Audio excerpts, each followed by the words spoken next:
అస్సలాము అలైకుం వరహమతుల్లాహి వబర్కాతుహు. అందరికీ నమస్కారం. నేను మీ అఫ్జల్ని. మహానాడు తెలుగుదేశం పార్టీ అధికారంలో ఉన్నా లేకపోయినా ప్రతి సంవత్సరం 27/8 తారీఖుల్లో జరుగుతుంటుంది. ఇందులో ప్రతి సంవత్సరం లాగానే ఈ సంవత్సరం కూడా ఎన్టీఆర్ ఆశయ సాధన కోసం తెలుగుదేశం పార్టీని నడిపిస్తున్నామని చెప్తారు ఆ పార్టీ జాతీయ అధ్యక్షులు మరియు ఆంధ్రప్రదేశ్ ముఖ్యమంత్రి చంద్రబాబు నాయుడు గారు. మహానాడు సభలో ఎన్టీఆర్ ఆశయాలను అమలు చేస్తున్నామని చెప్పడమే కానీ ఎన్టీఆర్ ఆశయాలను ఎక్కడ అమలు చేస్తున్నారో నాకు అర్థం కావడం లేదు. తెలుగుదేశం పార్టీ అధికారంలో వచ్చిన కొత్తలో అప్పటి ముఖ్యమంత్రిగా స్వర్గీయ ఎన్టీ రామారావు గారు ప్రమాణ స్వీకారం చేశారు.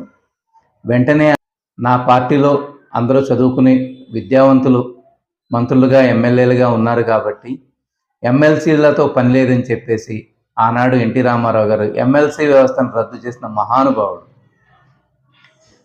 రాష్ట్ర బడ్జెట్పై ఎమ్మెల్సీల ప్రభావం ఉండకూడదని, అంటే ఎమ్మెల్సీలకు జీతాలు ఇతరత్ర వసతులు ఇవ్వడం వల్ల ప్రజల యొక్క డబ్బు వృధా అవుతుందని భావించిన మహానుభావుడు వెంటనే ఎమ్మెల్సీ వ్యవస్థను రద్దు చేశారు. అలాగే ఆయన అప్పట్లో ₹1 జీతం తీసుకున్నారు. ఆ తర్వాత వైఎస్ రాజశేఖర రెడ్డి గారు ముఖ్యమంత్రి అయిన తర్వాత కాంగ్రెస్ పార్టీని బలోపేతం చేసుకోవడానికి మళ్ళీ ఎమ్మెల్సీ వ్యవస్థను పునఃప్రారంభించారు. అనంతరం ఆంధ్రప్రదేశ్ విడిపోయిన తర్వాత మళ్ళీ చంద్రబాబు నాయుడు గారు రాష్ట్ర ముఖ్యమంత్రి వర్యులుగా ప్రమాణ స్వీకారం చేశారు. కానీ రాజశేఖర రెడ్డి గారు ఏదైతే కంటిన్యూ చేశారో ఆ ఎమ్మెల్సీ వ్యవస్థను మాత్రం ఆయన రద్దు చేయలేదు. ప్రజలపై నేడు ఎంతో ఆర్థిక భారంగా ఎమ్మెల్సీ వ్యవస్థ మారింది. ఎమ్మెల్సీ వ్యవస్థ అనేది కేవలం రాజకీయ పార్టీలను బలోపేతం చేసుకోవడానికి మాత్రమే ఉపయోగపడుతుంది తప్ప ప్రజలకు ఎమ్మెల్సీ వ్యవస్థ వల్ల ఎటువంటి ఉపయోగం లేదు. కాబట్టి ప్రభుత్వ ఖజానాపై ఆర్థిక భారం పడకుండా ఉండటానికి ఎమ్మెల్సీ వ్యవస్థను, అంటే స్వర్గీయ ఎన్టీ రామారావు గారు ఏదైతే ఎమ్మెల్సీ వ్యవస్థను రద్దు చేశారో అదే బాటలో నడుస్తున్నామని చెప్తున్న చంద్రబాబు నాయుడు గారు వెంటనే ఎమ్మెల్సీ వ్యవస్థను రద్దు చేయవలసిందిగా ఈ సందర్భంగా నేను డిమాండ్ చేస్తున్నాను.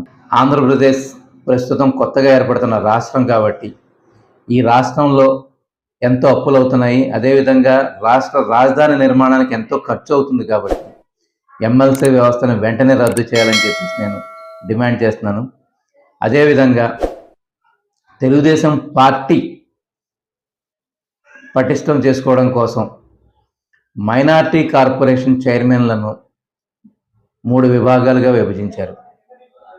1 Shaik minority corporation, 2 Christian minority corporation, 3 Dudekula minority corporation. ఈ కార్పొరేషన్లన్నింటినీ ఈ 3 కార్పొరేషన్లకి 3 చైర్మన్లు. ఈ చైర్మన్ల వల్ల మళ్ళీ రాష్ట్ర ఖజానాపై ఆర్థిక భారం పడుతుంది కాబట్టి వెంటనే ఈ 3 కార్పొరేషన్లు రద్దు చేసి కేవలం మైనార్టీ కార్పొరేషన్కి మాత్రమే చైర్మన్గా ఉంచడం వల్ల 2 కార్పొరేషన్లు రద్దు అవడం వల్ల ప్రజాధనం దుర్వినియోగం కాకుండా చూడాలని చెప్పి ఈ సందర్భంగా నేను రాష్ట్ర ముఖ్యమంత్రి గారిని డిమాండ్ చేస్తున్నాను. జై భారత్.